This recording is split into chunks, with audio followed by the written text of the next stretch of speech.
D3,2. Materi di limit tangga ini terbagi dua. Yang pertama itu ada namanya limit tangga fungsi aljabar. Kemudian yang kedua limit tangga fungsi trigonometri. Limit tangga fungsi aljabar. Nah, misalkan ada bentuk.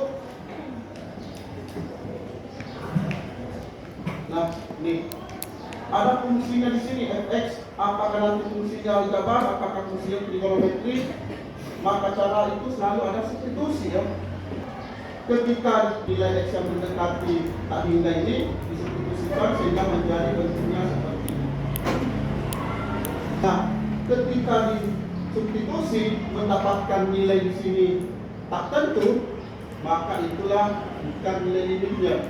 Yang mana yang termasuk kategori bentuk tak tentu di limit tak hingga? Contohnya tak hingga per tak hingga.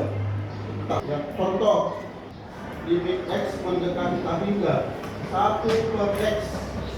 Nah, ketika kita substitusi maka diperoleh 1 per tak hingga. Pertanyaan saya, berapa nilainya 1 per tak hingga?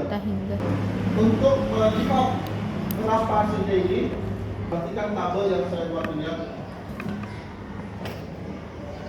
Ya, kita buktikan kira-kira kalau 1 per tak hingga ini hasilnya berapa. Ingat selalu bahwa ini tak hingga ini nilai ini adalah nilai yang terbesar. Kita tidak tahu berapa. Ya, coba kita mulai ya. Ketika saya ambil nilainya 1, x-nya, maka di sini kan 1 ya. Misalnya x-nya 10, berarti jadi ini 1 per 10 atau 0,1.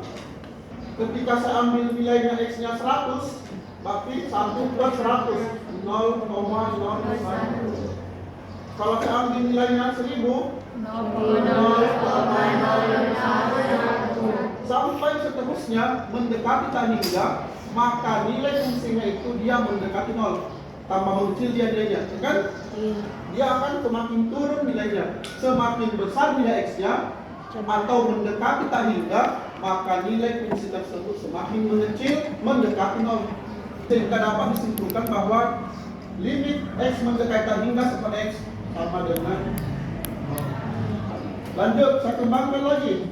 Misalkan limit x mendekati tak hingga 1 per x kuadrat, berarti 1 per tak hingga kuadrat kan? Itu siap. Nah, bilangan tak hingga dikuadratkan itu tak hingga ya. Berarti hasilnya ini 1 per tak hingga. Maka dapat disimpulkanlah bahwa limit x mendekati tak hingga 1 per x pangkat n, maka ini sama dengan 0.